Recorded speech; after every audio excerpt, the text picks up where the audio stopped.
Welcome to Beyond Fantasyland, conversations on sex, politics, and religion with your host, Kent Craybill.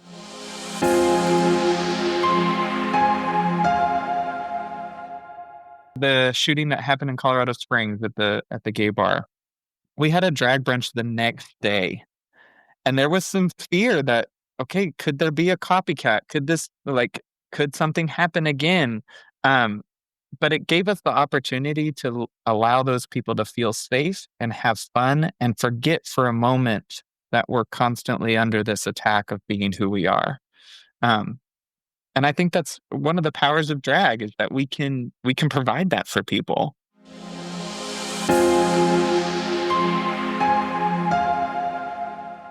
Today, I'm talking to Colby Braley. Colby lives in the DFW area with his husband, TJ, and is, among other things, an award-winning drag performer. In fact, Colby is the reigning Miss Thicket 2022 and Miss Life Walk 2022. But there's a whole lot more to Colby's story than just walking the runway, which you will soon find out. Colby, it's great to have you on the show today. Welcome to Beyond Fantasyland. Yes, thank you, Kent, for having me. I appreciate it. I'm excited. Yeah, me too. I want to talk to you today really a bit about your upbringing, your education, your faith background, your experiences in and around the church, exploring your sexuality and coming out, drag shows, faith in general, and its apparent tension with sexuality, and then a few other items depending on time. You up for it? I'm up for it. Let's do it. Okay. So I'm gonna jump back to your youth, but before I do, I want to talk about two things, and that's what's your current job? So I currently work in IT. So yeah, it's a whirlwind of problems and struggles that I deal with every day on the day-to-day basis. So All right, it's fun, pays the bills. yeah, for sure. And then you also are a drag performer, right? Yes, yep, I do And that. what's your stage? Is it a stage name? Okay, this is the thing. We need to assume that our listeners know nothing about drag and have never attended a drag show of any form or watched, RuPaul's drag show on TV or something. Yeah. Because really, one of the points of this show is to figure out things that people don't understand. It might be weird to them, it might be strange, they might have been told, this is sinners and stay away or whatever. Okay. So when we need to assume people know nothing. You're a drag performer. Did I use the right language? Yes. Okay. You can say drag queen, you can say drag performer. Yes. All of those. Okay. And I mean, that's a job too. I mean, it's amazing if people can go on your website and see what's your, is it a stage name? Is that what we call it? Your performer name? We call that. I would call it my drag persona. Okay. Drag persona. And that's Betty SiSonnet. SiSonnet. Okay. And where's that? I mean, SiSonnet, I can kind of get, but tell me the origins of Betty SiSonnet. So my first time in drag was a pageant. It was Miss Big Thicket, which I'm the current reigning title holder. But this was back in 2017. Okay. I think somewhere around there. 2017, 2018 was my first time in drag. And I had no name going into this pageant. So me and my husband sat around our dining room table probably 2 weeks before I was supposed to perform and trying to figure out, okay, what is your name going to be? What are we going to call you? Is it going to be funny? Are we going to go kind of crass? Because some drag names can be crass. And I was like, well, I kind of want it to be a mixture of both. So I don't want it to be so on the nose that people are like, oh, okay, we get it. But I want it to be one of those kind of play on words. So we were tossing around some names, tossing around some stuff. And he was like, so what was your grandmother's name? And I was like, well, I have my grandma Loretta, who's still alive. And then I have my grandma Betty, who passed away. And he was like, well, what about Betty? Can we use that in some way? And to preface this, my grandmother, Betty, she was all of 4'10", the feistiest woman you would ever meet. She was very notorious for giving us the finger whenever she was mad at us. I love it. Yeah, so picture the short German woman who's super feisty and just constantly flipping off her grandkid. That was Betty. But she was also the most caring, loving, very supportive person. She didn't know me as I had come out. She had already passed at that point. But anyway, so we were like, okay, how can we play with Betty? Bet he does what? Betty does what? Bet he sits on it. Okay, Betty sits on it. Oh, how do we make this a little more not so sits on it? How do we make it more musical? So we went with the sonnet, like a sonnet that you would sing. There you go. Right. So it's spelled SiSonnet. Yeah. So like a sonnet. So anytime I introduce myself as Betty, I say, my name's Betty sits on it. And they're like, Betty sits on it. And I always have the tagline of, I bet he does. That is And awesome. then it clicks in people's mind. Oh, it's Betty sits on it. I get it. It's funny. It's campy, but also just a hint of crass. Exactly. It's perfection. That's It's exactly. perfection. Yeah. So that was the Okay. origin of Betty, That's or her awesome. name anyway. We'll come back. We'll come back to Betty sits on it. I like it. Yeah. Sit on it. Okay, let's go back. Let's find out about Colby's youth. Like, what Yeah. was it like growing up? Where did you grow up? What was your family dynamics? I grew up in North Fort Worth, right outside of Saginaw, Texas. It's kind of a small town community, but big city vibes, if that makes sense. We're close enough to Fort Worth that people just assume we're Fort Worth, but grew up in suburbia, is what I like to say. Grew up in a conservative Christian home. Both my parents were on boards. They were elders for the church. Growing up, we were Lutheran, Missouri Synod Lutheran to begin with. And if you know anything about the Lutheran Church, the Missouri Synod Lutheran Church is the most conservative of all Lutheran churches. So it was an interesting place to grow up. We my Christian story, or however you want to call that arc, is filled with quite the tumultuous journey. My parents decided, I was probably in 8th grade, and we had grown up in the Lutheran church up until that point. My grandparents were founding members of the church that we were attending, and the church was getting pretty large. At this point, they were probably worshiping anywhere between 500 to 1,200 people a weekend. So it was a pretty substantial Lutheran church for the HEB area. Yeah. And there were some things that were happening. My dad was an elder, and there were some things that were happening with the senior pastor at the time that my dad didn't quite agree with. There was some courting, if you will, of higher influential people in the community. They were trying to get them to come to the church so that they could inevitably tithe to the church and the money would continue to grow. So my dad called him out on it, the senior pastor, and he didn't like that. So he pushed for our family to be excommunicated. Wow. Yeah, which is a crazy thing. I tell people this story and they're like, that's still a thing? We thought like Martin Luther was the last one to be excommunicated from the church. But yeah, so they Absolutely a thing in fundamentalist type churches. Absolutely. oh yeah. It's so ridiculous, the thing they went through. So the church pushed for our excommunication. We had to go in front of a board. We had to do the whole process of trying to plead our case as to why we were good Christians, why we could still continue to be a part of the church. It ultimately came down to the synod. The board on the Missouri Synod decided that our excommunication was too harsh of a punishment, so they lesser banished us, which in layman's terms just basically means that we were allowed a Christian burial. But aside from that, my parents weren't allowed to have any sort of leadership position in the church anymore. We could no longer take communion at church, and they no longer would accept our tithe. Why? So What did your parents do what was the cause of this? they basically just called the senior pastor out for being shady. Wow. So they defied leader, in the past. Right. They defied the authority, and that wasn't taken very well. So it's a bad sign when the church no longer wants your money. Exactly. Yeah. So we left as a family unit. We left the Lutheran church altogether, and my parents kind of took us all over the place at that point. We went to a Southern Baptist church for a while. We went to a Pentecostal church for a little bit. How old are you? Wild.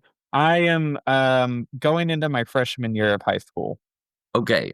And during this time, you haven't come out yet, I'm guessing. I have not come out. Okay. I'd known that I was gay, but because of my upbringing and because of the Christian life that we were living in, the conservative Christian life, that was not an option. Well, okay. So I hear this repeatedly from people I interview on this podcast. It's not an option. So give me a few seconds to set this up, Colby. Some people that I've talked to said my framework didn't even allow for me to consider the option. Like whatever feelings those were, I never considered, oh my God, I'm attracted to the same sex, because I could not allow that even in my mind, the framework. Like I couldn't see that that was an option. So it just wasn't there. It was like I interviewed this female pastor of a church, and she said growing up, she never heard or saw a female pastor. So she didn't dream of being a female pastor because she didn't even know it was available. So same thing, like somebody, they just don't have it within them. And then another group is, I felt something. I knew what I was or what I was feeling, and I prayed like hell for God to take it away. So, okay. So with that said, tell me when you first felt these feelings, this attraction, this, I guess, same-sex attraction, and give us the context. How old were you? What was going on, and how did you deal with it? Yeah. So the first time that I felt that something was different about me, I was probably 8 years old. My best friend at the time had spent the night, and we had to take him home. And we dropped him off at his house, and we got out of the car, and I hugged him by. And I remember feeling, oh my gosh, this hug is like amazing. I don't want it to end. I didn't want to let go. And he wasn't reciprocating that at all. He was like, okay, get off of me. But I was like, this is the best feeling in the world. Like, and I remember specifically we were standing in his cul-de-sac. I remember the sun was shining at the time, or maybe it was shining in my head and it was probably raining or something. But I just remember that it was the best feeling in the world. I was like, oh my gosh, this is amazing. And then from that point on, I kind of knew something was different about me. I couldn't really pinpoint what exactly it was at that point because, like you mentioned, homosexuality was not on the radar. It was the only time it was ever discussed was as a sin and as something that was wrong with somebody. And even in that context, it was just very minimal conversation about it. So it was never really an option or even on the radar for me to even think about being something that was that. Yeah. So what'd you do? I mean, you're growing up. I mean, you just ignore it every time. just ignored it. I just ignored all of those feelings. I threw myself into everything I possibly could to stay busy. I'm a performer at heart, so I was throwing myself into choir, into band, into theater, into dancing, even though I wasn't allowed to. Yeah. This is a whole nother thing. What do you mean you weren't allowed to dance? So both my sisters were in dance. They took dance classes. And I remember going into a dance class once. They had like an open dance at the end of it where like siblings and stuff could join and dance around. And I remember falling in love with it. And my dad at the time, he's since backs this up. He's like, that was really stupid and closed-minded of me. But at the time, he was like, no son of mine is going to be a dancer. Yeah. So there was no dance classes for me. There was no getting to do ballet or jazz. So it was kind of hard because I was trying to throw myself into things that I enjoyed, and sports were not things that I enjoyed.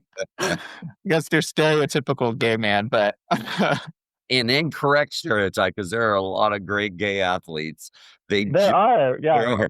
Yeah, it's really interesting, but definitely the stereotypes. And I'm the opposite. I was in show choir in middle school, and I loved it. And we got to dance a little bit, but I loved dancing. But my dad was the same way. You know, he used all the derogatory terms. And in ninth grade, after my show choir, went to Disneyland and performed at Disneyland, and some boys called me and a couple of my friends gay.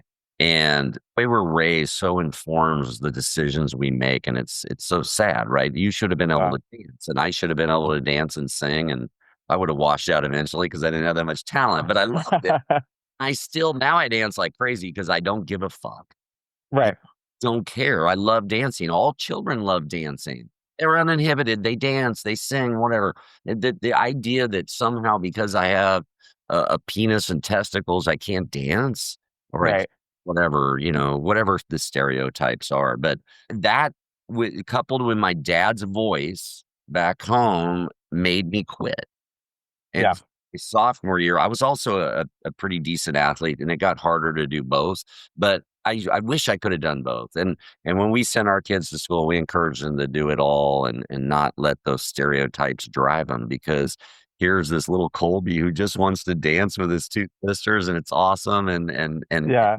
voice, and again, I'm glad you've worked that out with your dad and he recognized that, because so much of the decisions we make as parents are driven by what our parents did, right or Right. but their experiences are so limited. And so much of this is biology, how we react to things. Like, you don't know why you were attracted to the same sex. You don't know why you wanted to dance. And some other kid would look at that, male or female, and be like, I don't want to have anything to do with it. Right. But what we need to do is create a world where everybody gets to play on the level that they want to play. Yeah. So No, yeah, totally. And there's a common concept in Christianity of generational sin. And I think that generational sin isn't necessarily the right term. I think it's a lot of the generational learned habit and the way that you approach society and the way that you approach yourself. I think that is more effective than generational sin. So looking back, my grandfather, my dad's dad, he was very much hard on my dad. My dad would tell stories of them having to burn T-shirts because they were playing with matches and all of these things that parents did in the 70s that maybe weren't so great on the mental health of their kids. So, but it was one of those things that my dad was like ingrained that this is what masculinity looks like. This is what a man is supposed to look like. This is how a man is supposed to react. And my dad is very much, I would consider, a metrosexual. really, He is a very nice dresser usually. He takes care of himself. He likes things to be very in order, which I get a lot of that from him. I'm very OCD about stuff being in its place. But I think he's bought into the Christian ideal of what masculinity is supposed to be like and what a man is supposed to be like. And I don't think there's anything wrong with that to an extent, but I think sometimes that can become very toxic when you're trying to push that on somebody who doesn't fit that mold. Like me, for instance, I didn't fit that mold of what a Christian man is supposed to look like. Hey, Colby, Yeah. I'm not a professional theologian, but I don't think Jesus fit that mold of what they're saying Christian masculinity. No, It's not at all. It's all made up. It's just that I know what you're saying. There's nothing wrong with me being masculine, right? Right. And Yeah. not being effeminate. Nothing wrong with that. I think that's what you're saying. But each of us, as we're wired, as we manifest, should be able to have, again, that freedom to be ourselves. And the idea that if you're going to follow a certain God, you have to act in a certain way because you're physically wired a certain way makes no sense. No, not at all. And that's the thing. I think, I'm sure we'll get to this at some point, but one of the reasons I stepped away from the church is because the things that people were preaching about who Jesus was didn't align with who I knew Jesus to be.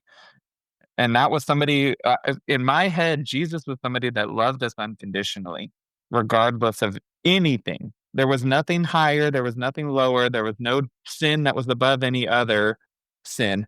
I put quotations around that because that's just the term to keep people in check. But that just didn't align. It didn't align with me. So, but yeah. Okay, well, let's talk about that. So you're going to church, you're having some same-sex attraction, but it's something you just have to put away from you. It's not something you're spending a lot of time. Right. mean, because you can't, because you're living your life. Right. And you're interested in music and all this. And so tell me about your high school years, because high school years are usually a big thing, is sexuality, dating, and then you're trying to figure out what you're gonna be. And I'm guessing you were in a youth group and such. So walk me through the high school years. Being excommunicated from the church, we left our band. I left all my friends that I knew, I had grown up with. I had friends at school, but I spent so much time at church. I was there Saturdays and Sundays. I was there Tuesdays and Wednesdays because confirmation, we had to learn the Bible, and get confirmed and all of that fun stuff. So I lost all of my friends because we no longer went to that church. So I started going to a Baptist church in Saginaw and made all new friends there. Most of them went to my high school with me, so that was good. And it was a great group. The youth pastor there was amazing. He's since moved on to a different church, but he was great. The friends I had there were really awesome. But again, we're living in this space of homosexuality is not an option. It's not a thing. And so I pretended to like girls. I dated one girl in high school for my entire high school career, and we dated for 2 weeks my sophomore year, and then I broke up with her because dating is expensive and I was poor. He's pragmatic. Yeah, I was like, I don't have money. I'm working as a bag boy at Albertsons, making $5 an hour, so I can't take you on date. Um, at least that was my rationale for breaking up with her. But deep down, I knew there was no real attraction there. We were best friends from that point on. And I remember constantly thinking to myself, she's the one, or telling myself that she's the one, she'll be able to see through everything and fix me. Um, and that was more of a Tell me about that. subconscious thing. It was more, Yeah. yeah, it was more of a subconscious thing because looking back at it now, I had never thought about how I tricked myself into believing that dating a girl would make me whole or being with a girl would make me better. And so I constantly was just telling myself, okay, you need to find the right girl who's going to make you whole and it's going to make you better, make you fit the mold that you're supposed to fit. And you can be this godly Christian man and lead her in life and all of this stuff. But high school was rough. I was in band, I was in choir, and I was in theater. So I was a fine arts kid through and through. I Did love it. the Okay, so musical. let's talk about that. Was there, I mean, there's, in my experience in those groups in high school, you have some representation of gay kids. Yeah. And so were there out gay kids in your groups, in your choir and your band, and those groups that you were friends with? Yeah. So in Saginaw, there was one kid and that was openly out in Yeah. my entire high school. Really? What year is this? Get us some. So this would have been 2003, 2002 to 2006. Wow. So it's really conservative area that people, Yeah. almost everyone's closeted. Yeah.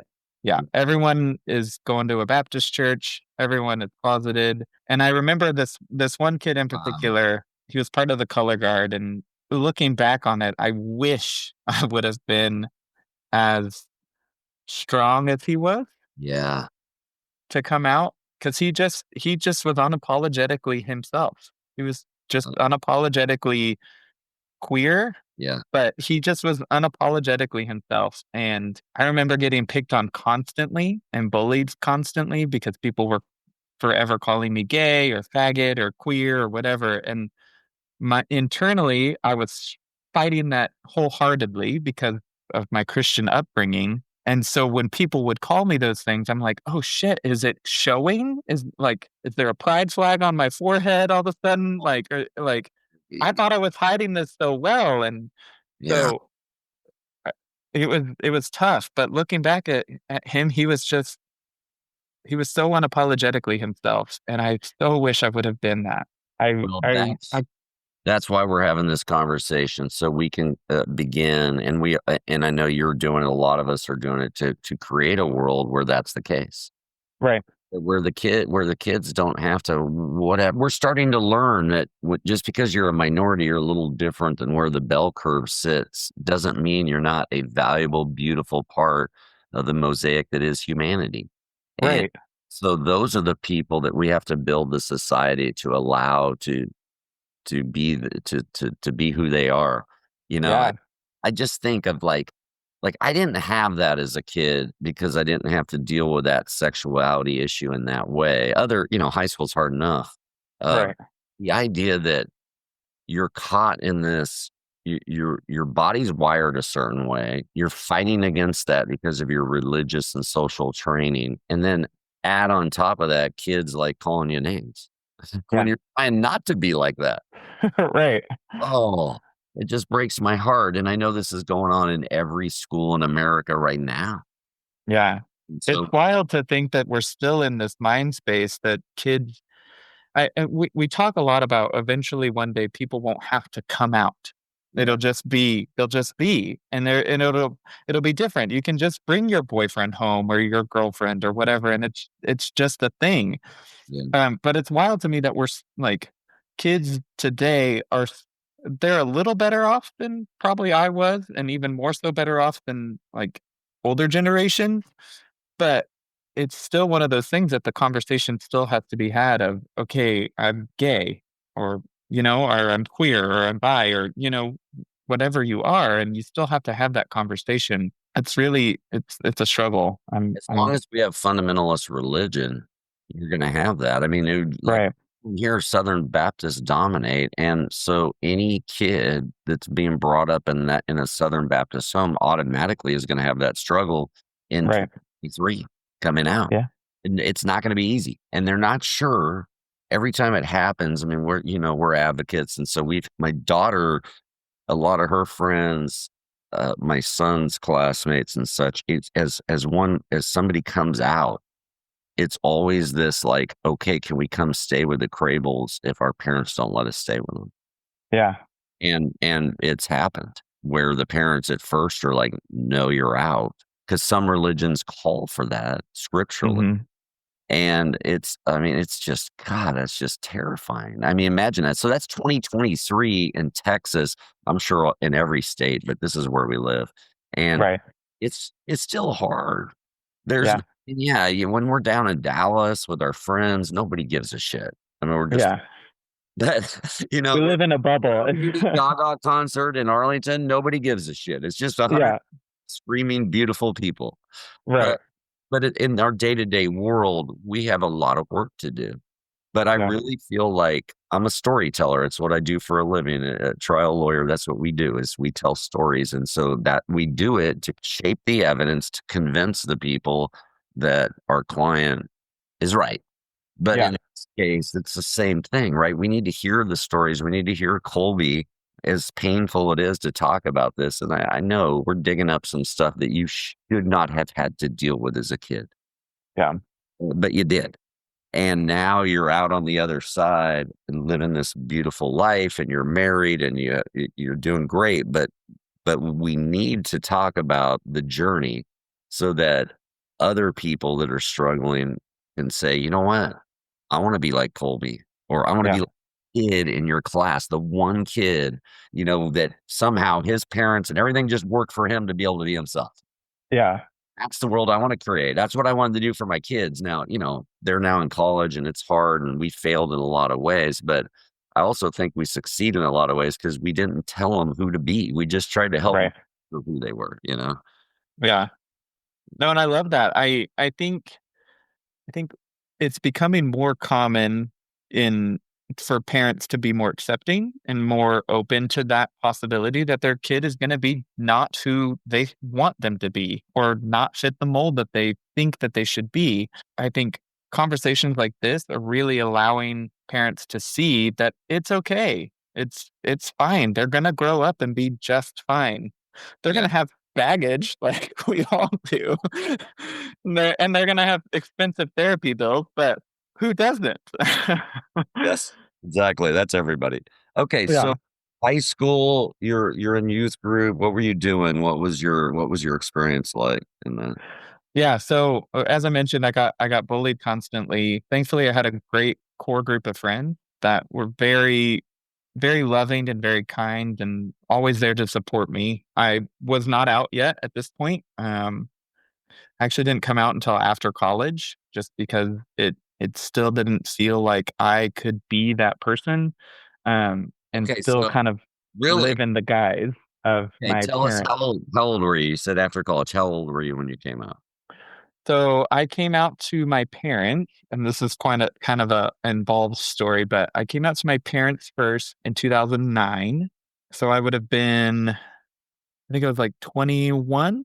But yeah, so I was probably around 21 because I remember being able to go out to the bars. So yeah, I was probably around 21. And because of the household I grew up in, I came out to my parents with a plan to fix myself. Um, So I told my dad first. We were attending a small church in Saginaw at the time, and my dad was the worship pastor. I was the youth pastor at that point, and singing on the praise team. You were Um, the youth pastor at the church. yeah. Were you in college or did you finish school already or what? So I was still in college at that point, but they entrusted me with a group of 20 kids to teach them the Bible and stuff. So here I was, the youth pastor. Awesome. Yeah. So I came out to my dad and I told him that I struggled with same sex attraction. I didn't say I was gay. I said I struggled with same sex attraction Yeah. and that I had found a support group that would help me to not struggle with same sex attraction. And it's a support group called Living Hope. They are actually still an option for people, which is very fucked up, but it essentially was conversion therapy. And so I came out to him and he cried. I came out to my mom and told her the same thing and she cried. And then I started going to Living Hope. And yeah, there's a documentary that's on Netflix right now called Pray Away. Yeah, we've seen it. Yeah. Uh, So you went here in Arlington? Is this where you went? Yeah, no, I'm well acquainted. It's been called out on this podcast several times. I am 100% anti First Baptist Arlington because Living Hope, I know, is a separate legal entity. And the reality is that's First Baptist Arlington. And that money that is given there still supports torturing human beings yeah. because that's exactly what it is. It's not Yeah. repair. It's not therapy in any way, shape, or form. It's torture. Yeah. It's gaslighting. It's sickening what happened. And I'm so sorry to hear that. I had no idea, by the way, when we jumped on this podcast about your story. Yeah. I knew you were a drag queen, and Michelle had said, "Oh, and he was involved in the church when he was young. This is gonna be great." And I was like, "Oh wow, this should be great." So Yeah. this is how powerful fundamentalist belief is a good human being like you who wants to sing and dance and love people and be a great neighbor and care for people and pastor them. There's so Yeah. much good in the church, that I was a part of. I'm no longer a Christian, and I don't say that lightly. I love the idea of Jesus. I loved following Jesus. I still follow Jesus, but I don't think of it in religious terms anymore. It's Right. hard because there's so much beauty. I know so much beauty in the community and in the church, but anyways, here's this guy that's should be our perfect example of someone to love and serve people, and yet you had to go get fixed. Right. And so, what does that mean? You went off to Living Hope. Tell us. I want to know. So you went through this. What does that Yeah. mean? So I met with Ricky, who is the lead pastor or whatever you want to call him. Right. Who's also, by the way, for our listeners. So Ricky, Living Hope. He's the head dude at Living Hope. Yeah. He's also an associate pastor at First Baptist Arlington. Right. Okay. I just want everybody to be clear on. Yeah. Call it what you want. It is First Baptist Arlington torturing human beings in Arlington, Texas. Yeah. And that's it. So I met with Ricky. You do an intake, which is 2 to 3 hours of you sitting and talking to Ricky about all of the things that you feel, all of the moments, the sexual moments you've had, all of the transgressions you've experienced. You're basically just giving a living testimony of your sin when it comes to same-sex attraction. By the way, we'll deal with this at other times, but any of my listeners want to know, completely and utterly unscriptural. Completely unscriptural. These are people that call themselves Christians, but that is unbiblical. If people want the scriptural references, I'll give them to them. That is completely unscriptural. It's cultish. It's also cultish. So, very much so. Oh God, it makes me ill. Okay, keep going, Colby. Yeah. So after you do that intake, he decides whether or not you are going to be fixed by the program or not. So he passes judgment, which very Christian. And then after that, then you're invited to attend the group therapy session, which happen once a week. When I was attending, they were on Tuesday nights. I don't know if that's still the case. I'm assuming they've probably changed that because of Pray Away, the movie. I'm assuming that they have changed that in order to keep people from protesting or trying to stop these group therapy sessions to happen. But I'm not sure. I haven't looked into it at all.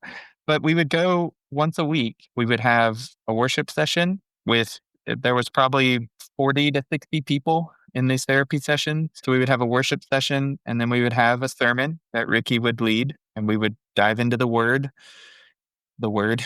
And then from that point, we would divide into groups. We would divide into men who were 26 and younger would go into one room, and there was probably about 20 to 30 of us in that age demographic. If you were older than 26, then you went to a different room.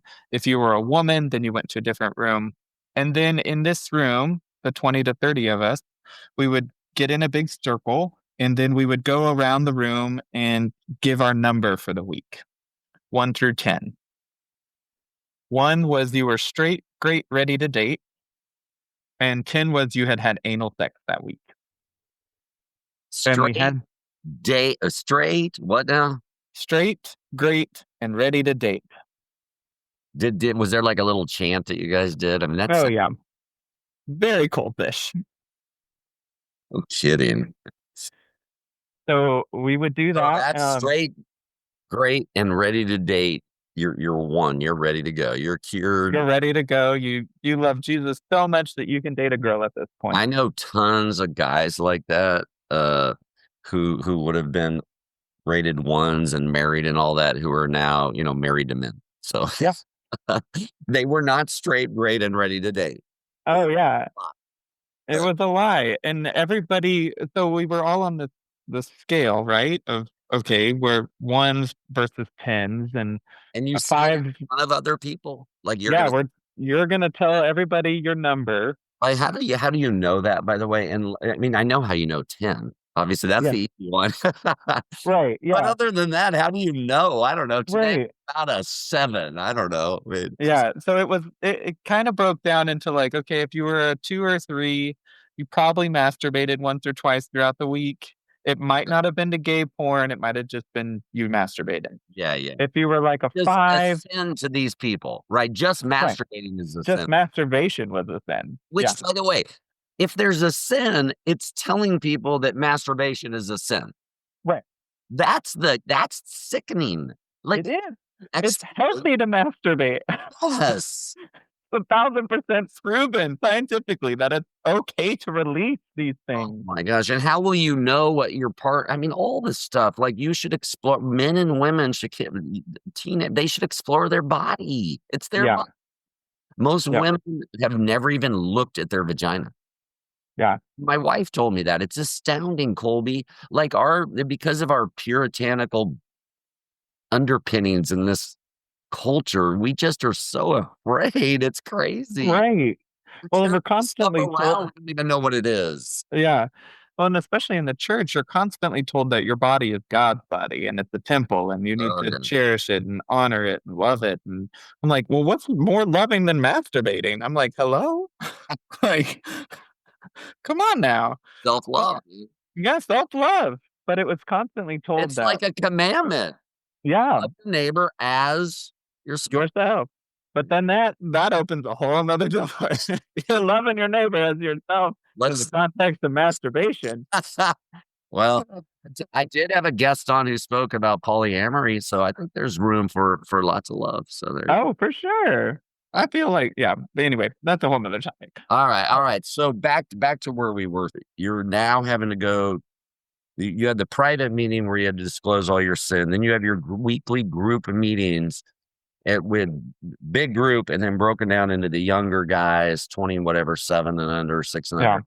And then this is where you have to do your scale of how you're doing this week. 0 Right. or 1, I'm ready, straight, great, and ready to date. 10, oops. Yep. Me and my boyfriend had a little hookup. Exactly. All right. So, and then at that point, after everybody's given their number, then we're divided into even smaller groups of like 5 to 6 people with one leader who was just somebody within the group that they had been there several years, and they were like, okay, you can be a small group leader. Zero training whatsoever. They're not therapists. They're not studied in any sort of way to help people navigate the sexual trauma that is growing up in a Christian conservative home as a homosexual. And we're divided into these small groups. And then at that point, we discussed why we were that number.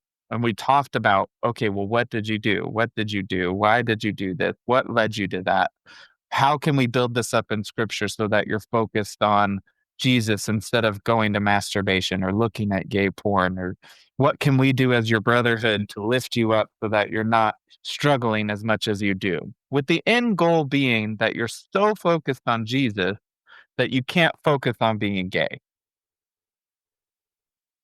So I mean,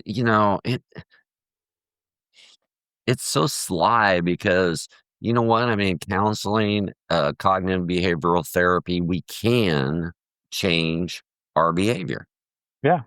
But this is however, I should say, it's a massive leap then to say traction can be changed because literally have no evidence of that. A percentage of the population has been same-sex attracted as far back as we can look in every culture. Yeah. Anyways, I forgot where I was going, Colby. No, that we could be fixed. I think that's kind of where you were headed with that.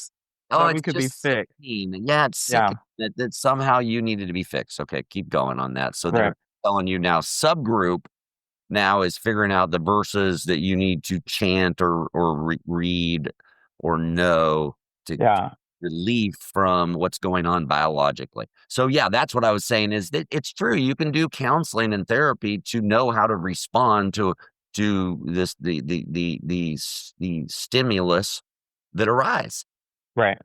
But why is that attraction bad? By the way, you can't turn on attraction. I can't make my kid like coconut.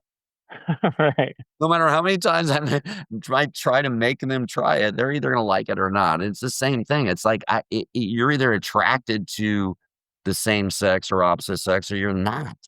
Right. We would go through all of these 2-3 hours of being in therapy, right? Group therapy. And then at the end of the night, we would leave and we were isolated because we weren't allowed to know each other's last name.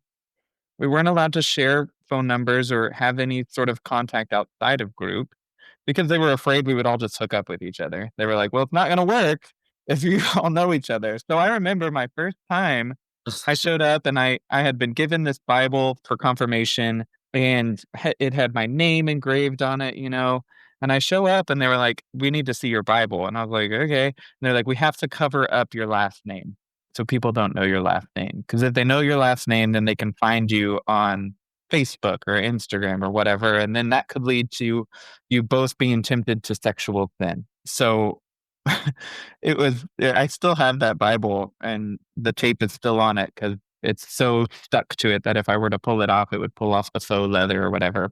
But yeah, so you spent these 3.5 hours of intense, basically sharing all of this, what quote unquote grossness because we're constantly ingrained with what we are experiencing is wrong and gross. So we share all of this information, and then we're just left by ourselves for a week until we met up again. And so it was just constant of, okay, well, this person keeps saying they're a 1. This person keeps saying a 1 every week. Every week they're a 1. So why are you still here? And this person is constantly saying they're an 8. They're an 8. They're an 8. Oh, they're a 10 this week. And secretly, you wanted to be in the group with the person who was a 10, because then you got to hear about their sexual experiences, and you were like, oh, okay. Yeah. I want to know what. Oh, so you did what in the bathroom at what park? Where? What's the I mean, I can't know the address. But then, so you're constantly thrown into this isolation, and you can't really discuss anything with your friend because I was technically still closeted to them. I had only come out to my parents under the guise that I was going to fix myself. Are you going to school, you're working as a pastor, you're going to college, and you're attending Living Hope? Yeah. You programmed. Okay. Yeah. How long does that last? So I was a part of Living Hope for 2.5 years. What the hell? 2.5 years. Okay. I know our listeners are really holding their breath. It obviously didn't work. Obviously, it didn't help. No, 2.5 years you did this? 2.5 years. I went every Tuesday. Oh, okay. So what are your thoughts about Ricky? Tell me your thoughts about Ricky. That's really hard. So I just watched Pray Away this weekend, because I emotionally I couldn't bring myself to watch it. I knew that it talked about Living Hope, and one of the women that it kind of focuses on from Living Hope, Julie, she was actually a part of Living Hope as I was there, and so I knew her personally, and I knew that it would be triggering for me because I've spent time in therapy talking about this. I've talked to friends and different support groups of trying to figure out how the trauma of this has affected me as a person. Because it ultimately comes down to it was mental abuse, constant mental abuse. And Ricky, I'm not somebody that likes to speak bad of somebody. I think Ricky, his intentions are truly, he believes truly at his core that you can be a better person if you're not living in homosexuality. At his core, he believes that. And there's no changing that because he's so ingrained in that. And I think he ultimately believes that he is doing God's work and is doing the best he can for a community that he sees as lost. Is it right? No, it's totally fucked. Sounds like he's a madman. It sounds like you just described it. Like, I'm not going to say, I mean, people can think, but like some of our horrible war criminals, they all thought they were doing what God wanted them to do. Yeah. I think Ricky has his own personal struggle. I don't know if I'm actually allowed to talk a bit about them because we had to sign basically an NDA when we joined Living Hope. So, well, really? So okay. So you have to sign a non-disclosure. So this is Christianity. Dude, this is fucking Christianity. Yeah. Are you kidding me? You sign an NDA. Yeah, we weren't allowed. God, I hope 1 billion people listen to this. Or at least 5, or at least some of my neighbors. So they make you sign a non-disclosure agreement? It's essentially a non-disclosure that we weren't allowed to talk about who was going to the group. We weren't allowed to share any of the personal stories or testimonies without permission. I understand that. I mean, I think all of us understand that you don't want to out another person. Right. And that's fair. And so, but the idea that they're making you sign an NDA rather than be a good human being and not out other people. Right. So, I think a lot of our listeners would already guess that Ricky struggles with same-sex attraction because it's like so many of these I don't know him, by the way. I don't know. I know a lot of pastors in Arlington, some of who well in the Metroplex, some of whom are married to women, but having sex with other men on the side. Yeah. I know them. You know them too. Oh, And yeah. so the idea that, that if Ricky seems to be one of those, thou dost protest too much guys. Yes. Yeah. When I And he can make that choice. Like, I'm not against any same-sex attracted person deciding to live against nature and marry somebody. I mean, if they have it all figured out, it's all open. But too many times, we have several friends who were married and now they're not, and it's so bad to the other person who was tricked, who's not same-sex attracted. Yeah. And then their lives, I mean, some of them, like my one friend, and then they have 3 kids, and then finally and when she told him, he's like, it all makes sense. Yeah, it's like we've been trying, but we never like, he is not same-sex attracted. She was not, and not bi either. So like their sex life was never right. Yeah. Think about it. You never have the relationship, you really fulfilling relationship, because you're not attracted to them in that way. Right. Let's just stop doing that. Yeah. And pastors, I feel for them too. I can't find the place to feel for Ricky yet because of the torture that he really is torturing people. And so but I'm going to work to find a place in my heart to have empathy for him. I do understand, again, these Christians that so want to please God, but they're basing it on the most obscure verses. Evidence. It's like a few scriptures that don't even make sense when you read them. They're not about your husband. Yeah. And you read all of the scripture that's around it, and it doesn't even make sense. People like to tout Sodom and Gomorrah as, well, this was the epitome of homosexual sin, and this is where it all started.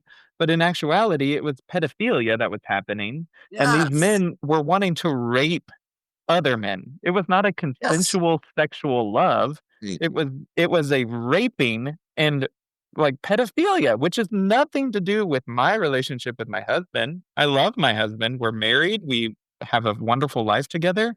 I would never want to harm him in any way possible. And so my relationship is exactly as you and Michelle's. Like, we love each other. We're the same in that aspect of marriage. So it just gets very frustrating when people start to tout those obscure verses that were changed in 1969 by the Southern Baptist Convention.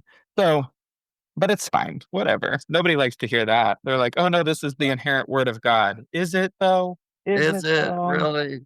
Well, there's a lot of great work on the internet if listeners want to look up anything about the few what they call clobber verses on homosexuality in the scriptures. And my wife, Michelle Moore Craybill, has a website, Word of a Woman, www.wordofawoman.com. And she wrote a series of blog posts on homosexuality in the scriptures. And so if you ever want to look at it and look up all the Greek and Aramaic and Hebrew, and she goes through it all. And if you're interested in that, but okay, let's get back to it. This is so it didn't work. 2.5 years. Then 2.5 years. So at that, only your parents and then Ricky and those few people, but nobody knew other than that, right? No. Okay. So I hadn't officially come out. So at that 2.5-year mark, I remember talking to Ricky. I scheduled a one-on-one moment with him, and I said, nothing's changing. I'm having the same feelings every day. I'm masturbating to gay porn. I see a hot man, and I'm like, dear God, let's get naked. And so I'm like, what? Am I doing something wrong? Am I not praying hard enough? I even went as far, and this is really fucked up, but I went as far as to get a verse tattooed on my chest, Bible verse, 2 Corinthians 10:5. It says, bringing every thought into captivity to the obedience of Christ. I got this tattooed on my chest, so that way every day I could see a reflection of what I was supposed to be doing to change who I was. And I went to Ricky and I said, nothing is changing. And he said, well, it's not going to. He's like, you're expecting you're expecting something that's not going to happen. And I was like, what do you mean? And he was like, you're always going to wrestle with this. He was like, it's going to be up to you to decide whether or not you embrace it or you continue to fight the good fight and not embrace it. And I went home that evening, cried in my living room by myself because I knew I could either continue to live in this depressive state where I was having suicidal thoughts, where I didn't feel like I was valued by anyone, that I felt like I would always have to hide who I truly was, or I could step out and be who I know I was, but then potentially lose all of my friends, lose my family, lose every community person that I have, and basically start over. And to me, the option of being my authentic self was way better than living in this suicidal dark place that I was in. And so I stopped going. I just stopped. I was like, I'm not doing this anymore. I'm not putting myself in this situation anymore. And it happened at a pretty rough time. So my mom had just been diagnosed with stage 4 cancer. So my family is reeling from this diagnosis. And the doctors essentially said, there's really nothing we can do. And here I am, finally coming to terms with who I am as a person, being the gay man that I am, and trying to tell my family, my sisters, my brother, my friends, this huge monumental thing that I've been hiding. Yeah. It's funny, the people you tell that are like, we've always known. And you're like, but I hid it so well. And they're like, no, you didn't. So we're dealing with this emotional trauma of my mom preparing for her passing and knowing that there wasn't much the doctors were going to be able to do. And I'm trying to come out. And so I held it in for even longer because I knew the doctors basically they were like, we're going to make her comfortable. She lived with her cancer for a year, and then passed. So sorry. And thanks.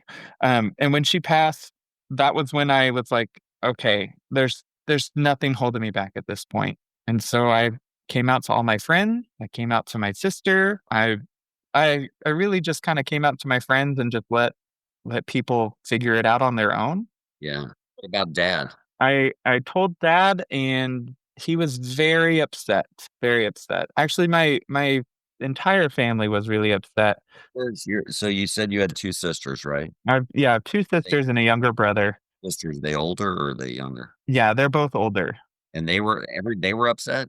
Yeah, so I my eldest sister is still pretty religious. I love her to death. She's amazing. And she's gotten to the point where she accepts me and TJ. She was actually at our wedding, and you can tell that she loves us.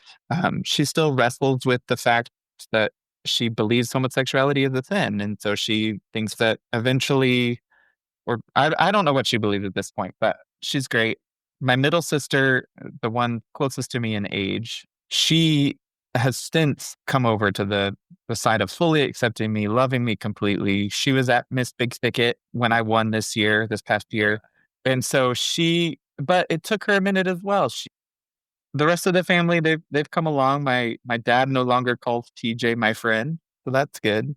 He used to introduce TJ as my friend. This is Colby's friend, TJ. He now says, this is TJ. So we're getting closer to husband. We're almost there. Okay, so at this time, when you left after that 2.5 years, you left Living Hope, were you still pastoring at that point? So at that point, I decided to step out of the church as the youth pastor. I stepped down at that. I didn't feel like my biggest fear, and I feel like a lot of people who are in the LGBTQ community, is that the conservatives will label you a pedophile. And working with the middle school and high schoolers in our church, I didn't ever want there to be any sort of tie to that. Not that I have no desire. I'll make that clear. No desire. But for some reason, that seems to be the calling card, that that's what homosexuality is that we're grooming children. And so I stepped away from that. My mom had confided in one of the leadership, his wife, about how I was struggling with same-sex attraction. And I saw that as something that eventually would come out. And I just was like, I don't want to have that conversation with this entire church because I'm accepting who I am, and there's no changing it at this point. I'm not going back to conversion therapy. I'm not going to be healed by Christ, because there's nothing to heal. There you go.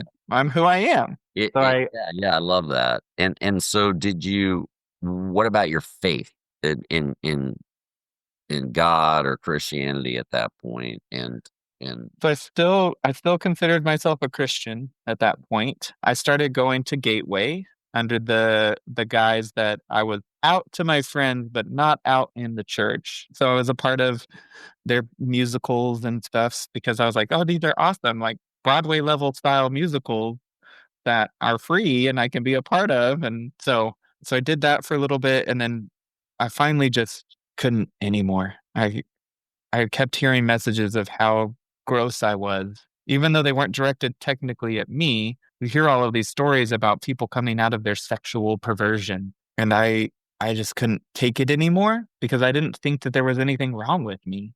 I was still the same person I am. I still loved genuinely. I still treasured relationships with my friends and my family. And the only thing that was quote unquote different was that I liked men. yeah, And yeah. So, so do you still consider yourself a person of faith, or do you have a label for? And if so, do you have a label for that, or? I waffle back between agnostic and atheist. I do believe that there is a higher power. I have no idea what that looks like, and I have no idea what to call that. I'm drawn to the natural things. I feel like the earth can provide so many different powers and so many different things. I know that can sound a little woo-woo, but I feel like we channel a lot of those energies from the planet that we're living on. And so I feel like there is a higher power in a sense that it's guiding us and not necessarily telling us who we are. Yeah. That So, makes like, any sense. I believe in spirituality, like there's a spiritual dimension to the world. Definitely. Yeah. And I'm guessing that's from your experiences, right? Yeah. Yeah, I mean, I'm the same way. I mean, there's not like I can't give you evidence of this God that I used to believe in, but the good parts of that message, the good parts of Jesus. I'm not talking about the atonement stuff, dying on the Right. cross. I don't believe in any of that, but the because I don't believe humans are fundamentally flawed. I mean, Right. that's why I don't believe in it.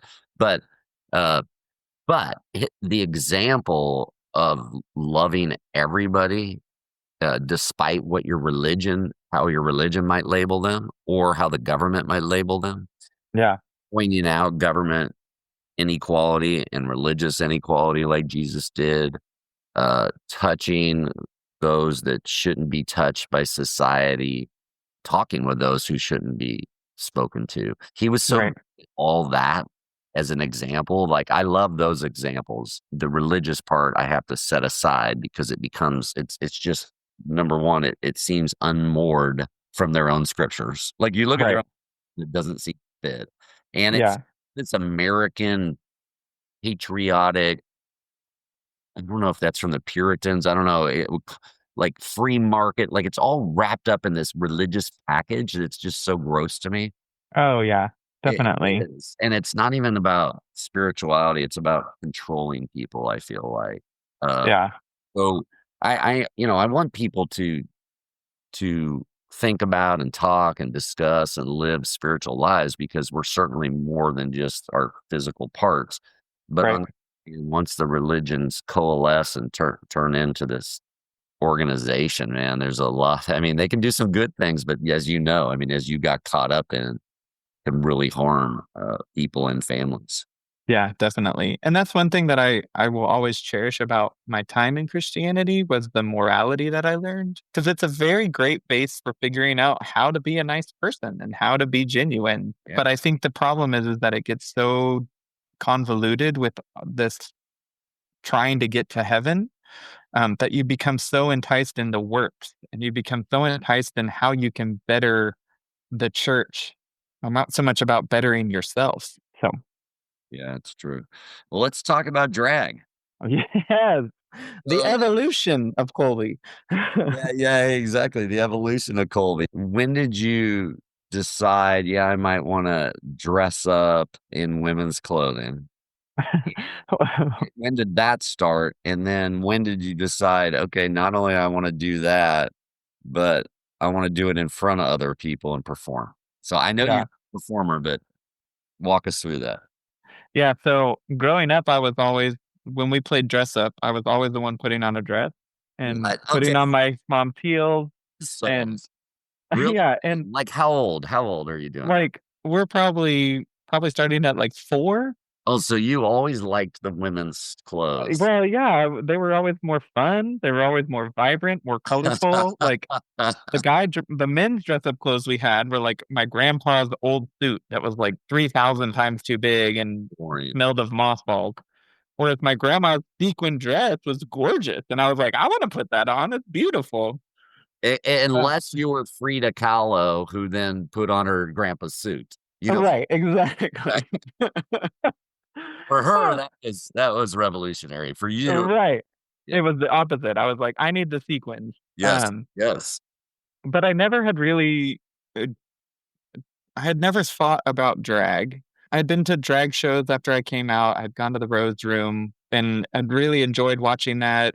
But I'd never thought that I would personally want to do drag. And it was I joined the Turtle Creek Chorale, which, as you know, is the gay men's chorus here in Dallas. They do this pageant called Miss Big Thicket. It's the only pageant you can buy, because whoever raises the most money wins. And the money goes to Prism Health North Texas, which is a great organization here in North Texas supporting HIV/AIDS in that space. But so I was in the chorale and somebody mentioned to me, I had joined the chorale, I joined their dance troupe, so I finally got to dance. I had studied some dance in college, which was fun. And one of the guys in the dance group was like, you should think about doing Miss Big Thicket. And I was like, what? And he was like, yeah, you should get in drag. He was like, I think you'd be really good at it. And I was like, I don't know about that. Yeah. Um, so I did Miss Big Thicket. I got into drag for the first time. My friend Tree beat my face, which is a drag term. He didn't actually punch me.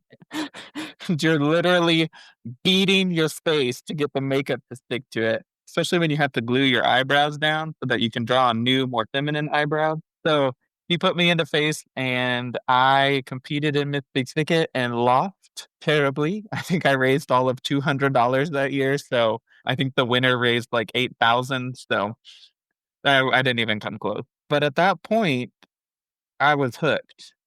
I was I was so entranced by the fact that I could express myself in a feminine way, but still be me as a masculine man.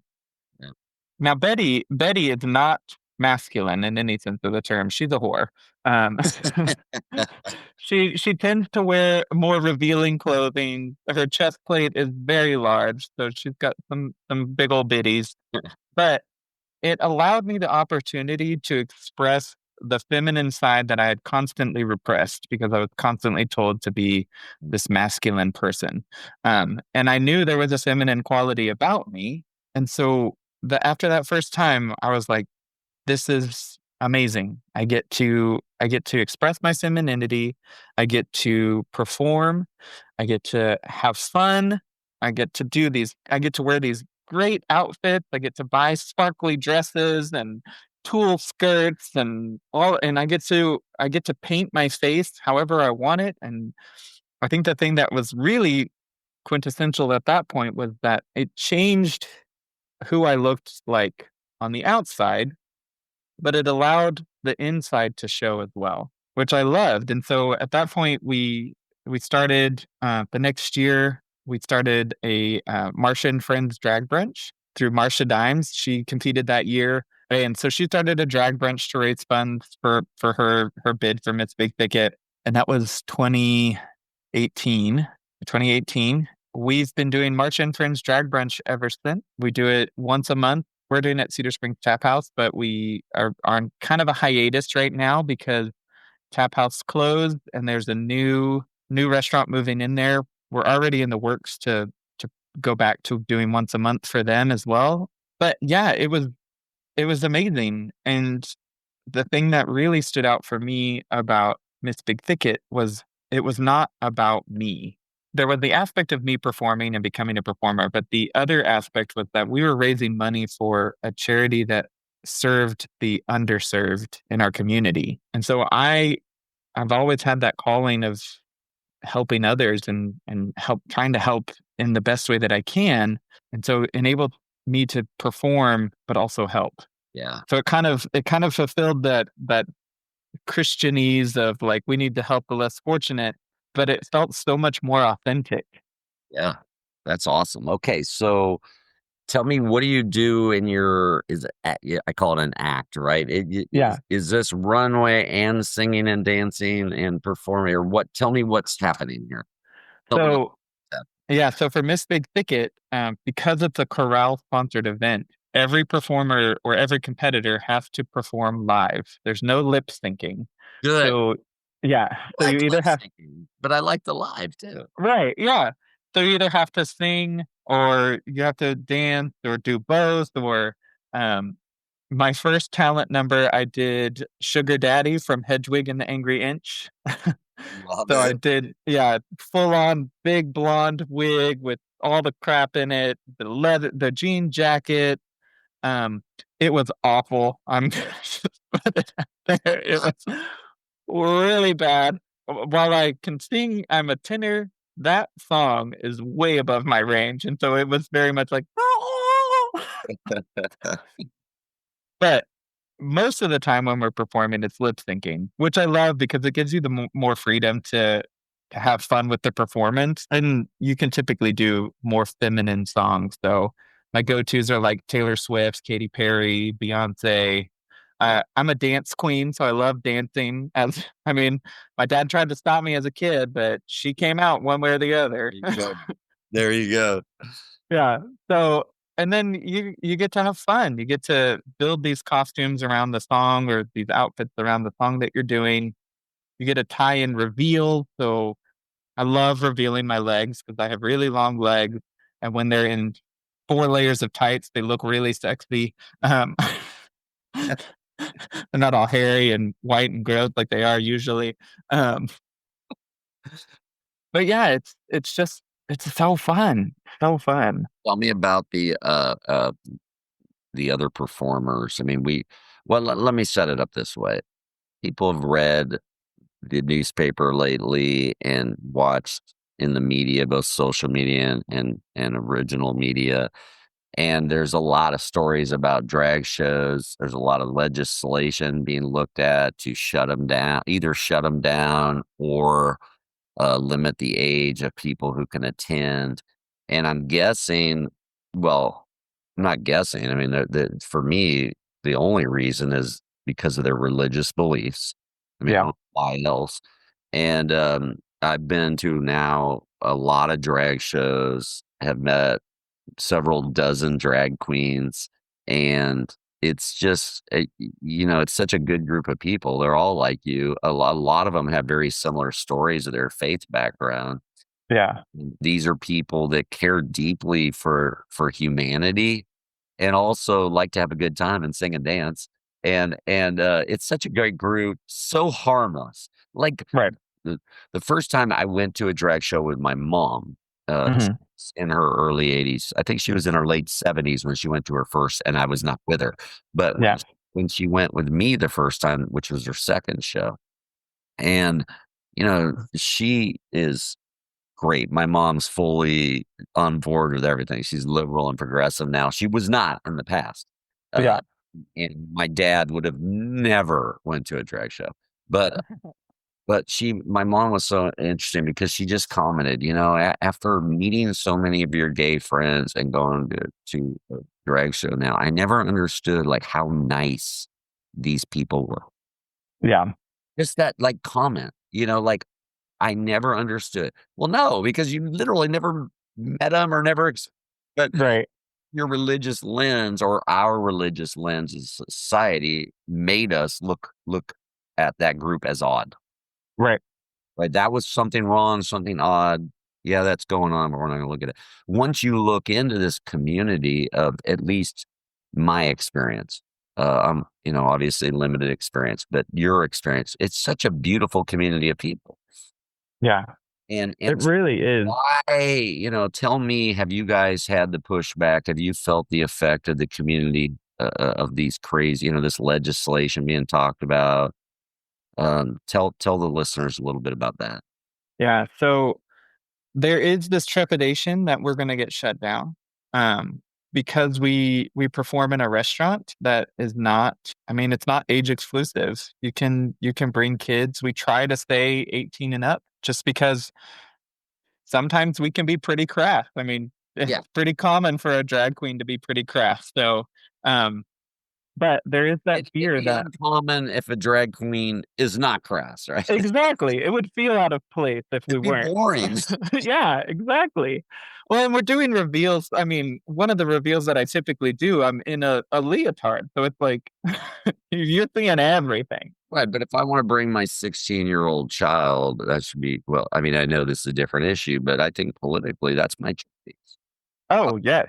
And Well, and that's the thing that it's a lot yeah, safer for my 16-year-old child to be at a drag show than it is at Living Hope in Arlington. truth, truth. Yeah. So that's one of the things that I get so frustrated about is they're passing this legislation or trying to pass this legislation that affects so many people in a negative way when they've never experienced this, and they do it under the guise that people are forcing their kid to be a part of these shows.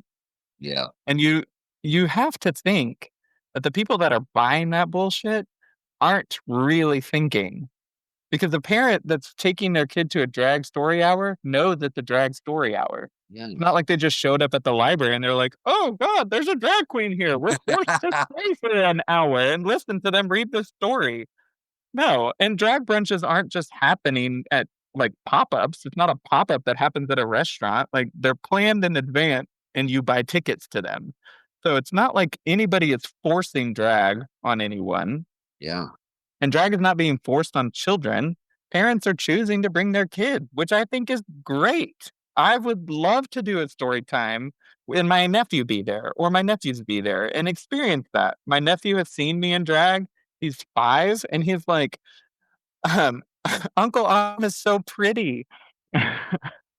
That's so So, awesome. yeah, but there is that fear that we're gonna get shut down, and there's that fear that there's gonna be protesters and that something shitty will happen. That somebody will show up with a gun or show up and be hateful. Um, and the scary thing is there's nothing we can do about it because what we do is very public. It's not we're not hiding in basement, nor should we. But what we're also doing is we're really helping our community. I mean, essentially, we're allowing people to have a safe space that they can be a part of this art. They can be a part of the story. Um, Yeah.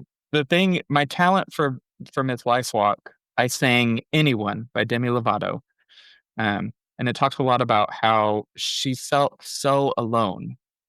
And I remember telling my friend when I first came out to them, another moment of me just sobbing. I told them, I said, if you ever want to feel the most alone you've ever felt in your life, come out. Come out as gay, especially in the area we lived in and the family that I had. I never felt more alone in that. Had I had the drag community that I have now, I would have felt so supported and so loved and so cherished. So I did this song and I started the number off in this black dress that I had printed on in red letters, all of these different, what's the right word? Different words of hate that are typically thrown at gay people, like faggot, queer, sodomite. And I did this number as an homage to we no longer hear these words as negative because we are loved in such a bigger place than your negativity can ever live in.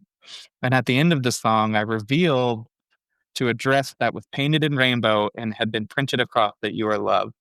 And it was a very emotional moment. And I had all of my friends, there were 10 or 15 people that came out on stage with signs that said, "I'm listening." Because in the song, she talks about how, is anybody listening to me? Can anybody hear me? And so they all came out with signs that said, "I'm listening."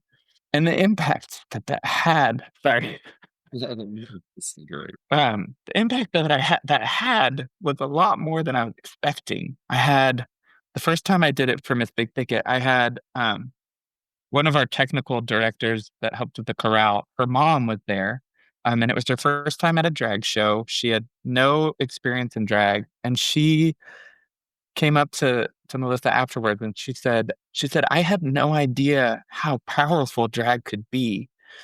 And she was like, "I had no idea that you are doing so much good in the community. I had always just saw it as this campy, like, entertainment." She was like, "But you're actually creating a space for people to be themselves and to be authentic and share that love." And after Miss Life Walk, I did the same talent there. I had a woman come up to me with her husband, and she said, "You have no idea the impact you've had on us tonight." And I was like, "What do you mean?" And she said, one of my kids just recently came out as bi, and we weren't sure how to handle it. We want to be supportive. We want to do what we can." She said, "But we are scared that they're going to get bullied, that they're going to be in this space where they're not going to be safe." And she said, "You have proven to us how much love is in this community. And I am not worried about my kids at all after seeing this, because you have shown that there is true, authentic love, and that this is just an expression of that. It's not you trying to be a transvestite. It's not trying to be anything other than just your authentic self." And that's forever going to stick with me. Forever going to stick with me, because you don't always get to see the impact that you have on people, whether that be positive or negative. And when you get to hear those moments that you've impacted them in such a positive way that they change their mindset, I mean, it's earth shattering. Awesome. That's awesome. You're doing the work of loving people through now your gifts and talents, which Yeah. you wanted to do that with the church, and it didn't have the space for you, which is unfortunate. And now Right. you've got those constraints off you, and you're doing it, and you're changing the world. And Yeah. that's beautiful. You're getting to use your gifts. And by the way, I mean, that's what's so great. What's so great about drag is, I mean, it's performance, right? So Hmm. it can be campy and deeply emotional all at the same fucking time. Yeah. It's like Very much so. I love like when I love seeing some of the artists down in Vallarta when we go down there, and there's moments you go back and forth, like I'm thinking of Mama Tits. I don't know if you've ever seen Mama Tits, and Brian Peters is such a amazing human being too. And when Mama's on stage, there's this, I don't know, she's huge and tall and obviously has giant hits. I mean, that's her. Yeah. But this beautiful voice and powerful story, and it can be, there's moments you're just like, there's moments that are so goofy and you're laughing, and 2 minutes later you have tears because, you know, the stories that go with it, and like you do guys do. I mean, it's great art. And so, the campy thing, when you said that it's not just that, but it can be that, and it's beautiful. Right. Well, That's and I think that's part of drag. I think drag needs to be a mixture of levity and seriousness. yeah. I think we're put out there. One of the things that I've really enjoyed is when we've had moments where we've had a brunch right after a shooting. It gives us the opportunity to create that space of happiness in a place that might feel scary. Like, for instance, the shooting that happened in Colorado Springs at the gay bar, we had a drag brunch the next day, and there was some fear that, okay, could there be a copycat?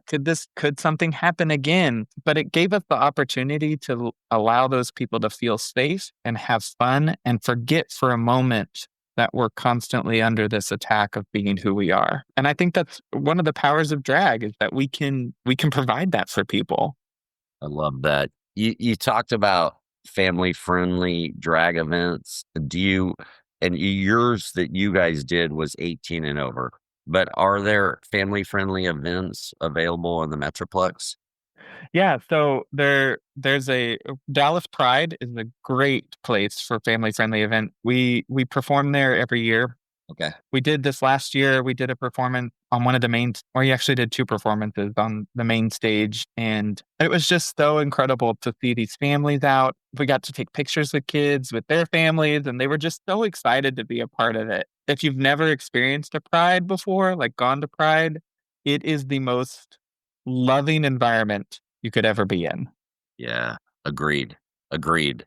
No, I'm serious. I've done that on another podcast, and I think I ended one of them. It's like that's a little slice of heaven on earth. It's like, yeah, I love it. I just love it. That's why I love going to Vallarta, because it's like you have this little zona romantica area where everybody gets to play. Like you could just be yourself. Yeah. Everybody. And it's such a beautiful place. And I feel like that's how Pride is. Like everybody comes together. Okay, I'm going to make a request. Maybe you guys can do it at Arlington Pride this year. We just had our first Pride last year. Yeah. And it was wildly successful. It was really awesome. And way more people showed up than we thought were going to show up. So maybe next year you guys could come perform at Arlington. Oh my gosh, that would be amazing. I'm actually about to be an Arlington resident, so You are you? I know. I have that on my list. Move to suburbs, because you said all the suburbs and talking about Saginaw. And then I was like, wait a minute. You guys lived in Dallas and your whole community is in Dallas, but your husband got a job. Is he in Colleyville or South Lake or something? he's in Keller. That's a beautiful area. Keller, South Lake, Colleyville, all that area. But you guys, you're getting a place in Arlington? We're moving to Arlington, Where? hopefully, just north of 30. Yeah, we're excited because it's 30 minutes to TJ and 30 minutes for me. So to my work and his work. And it's like, that'll be like 15 minutes from my house. So now I can eat more of TJ's cakes. Oh, yes. Because Colby's husband makes the awesomest. Really, the French silk pie is my favorite that he makes. But he's so good. He is such an amazing baker. I mean, oh, yeah. It's one of the reasons I put a ring on it. He you go. For me, and I was like, okay, this is done. You're my husband. And he was like, whoa. We've only been dating 6 months. And I was like, we'll have a long engagement then, because I'm not letting you go. That's awesome. And so how did you guys meet? We actually met on OkCupid. So the dating site worked for us. That's awesome. Yeah. We had our first date at Crew Wine Bar in West Village. That was our first date. Nice. And I remember he got there before me. And he was sitting on a bench, and this guy came down and sat down next to him. And he thought he was being catfish. He was like, "Are you here?" Because he was like, "Is this the guy that I'm supposed to be meeting?" And I was like, "No, I'm walking up right now. Sorry, I just parked." And he was like, "Thank God." This gentleman didn't look like me at all. Which was fine. But so we had our first date there, and then we've pretty much been inseparable ever since. So Dynamic. we got engaged there as well. They do these flights, wine flight, and they give you a description card. And I remember one of the reasons why I was like, oh my gosh, I'm really like this guy, was because we did the wine flight and we were reading the descriptions to each other, and he was being very theatrical about it and fun. And I was like, okay. So for our engagement, I took one of those flight cards and I rewrote each of the descriptions to describe TJ.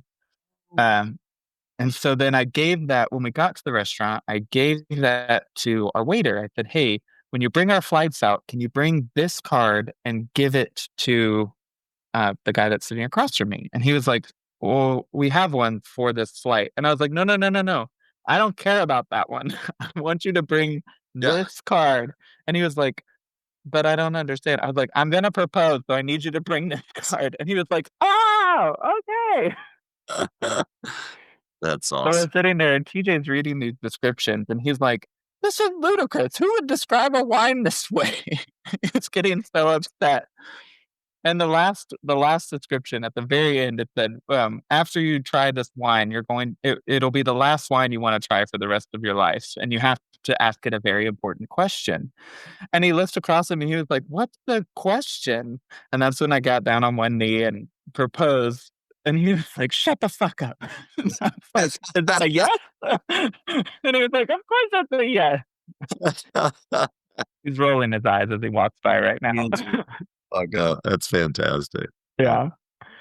Well, that's great. Okay, you guys plan to have kids? Nope. No children for us. That's Hard awesome. pass on that. Yeah, no, I mean, I totally understand. I have lots of friends, both. I'm saying both gay and straight, but I really don't believe sexuality is gay and straight. We didn't get into that. I mean, I feel like either. Very fluid. Yeah, I think it's much more fluid than that. That's what I was talking about. I mean, we have a social construct that we've put on top of what we saw in biology, but really we didn't. What we did is we picked out the binary, the simple binary, which is not how sexuality exists in humans. Right. It's just not as a species. But we took that and put the social construct on top of it. So what I'm saying is I have lots of friends who are married who have decided not to have kids.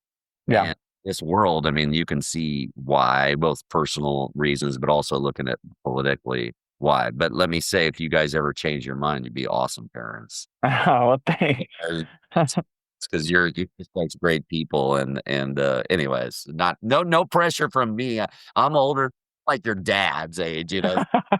Like, come on, Colby. Come on, TJ. Let's get to work. Come on, let's have some kids. Nope, Do not for us. kids. I thought I'd ask because I was going to follow up. How are you going to, how do you help them navigate all this? I mean, it's tough right now, same sex couples, because we've said, okay, you can be married, but you still don't have all the same rights, at least not in a place like Texas. Some states have equal rights. Yeah. That is insane, by the way. It's like, very. But that's a reality. So raising kids, another thing. Right now, do you have two moms or two dads or whatever? I was going to ask you about that, but let me do this, Colby. Yep. Let me ask you, what do you say to the little girl or little boy in church? They're 8, 9 years old. They're sitting in church like you. They're attracted to the same gender, and they're struggling because they feel ashamed, scared, and separated from God, their creator, and from their loved ones. So what do you say to those kids today? Because you have a message for them. Yeah. I would say from the religious context, God doesn't want you to live in fear. He never created us to live in that fear of space. And the one thing that was very influential for me was that God doesn't make mistakes. He didn't create me to be anything than who I am. And the constructs that are around you are going to tell you that you need to be different, but you don't have to be. That fear is nothing but fear, because you can be your authentic self and someone is going to love you. People are going to cherish you, and people are going to applaud you for being yourself. I love that so much, man. You're such a great human being. I love it. And I can't wait to come see one of your drag shows. I have not seen you, but I'm looking forward to Michelle. Yes. And we love it, and we'll be catching up. And hopefully, I'm serious about the Arlington Pride thing. I know you guys will be moving here, so you'll get involved in that. It seems like Pride was a huge success the first year, and maybe we can get you guys to come out and sing and do. I would love it. Yeah, that'd be awesome. Okay, well, thank you so much for taking the time. Of course. You and your husband are such amazing people, and I'm so glad that we've been able to connect with you and get to know you a little better. And now that you're in Arlington, we're gonna bother you all the time. Yeah, I'm here for it. Yeah, take you to dinner or something. Yes. All right. Well, thank you so much for having me. I was a little trepidatious at first, but this has been such a wonderful conversation, and I truly hope that whatever comes of this, that somebody hears this and knows that they can be themselves and be truly loved. So if we can get one person to hear this and just contemplate that maybe there's some space for them as a Christian to love people that are a little different than them, then I'll consider this worth all our time, right? Yeah, exactly. We hope you've enjoyed this episode of Beyond Fantasyland, Conversations on Sex, Politics, and Religion, with your host, Kent Craybill.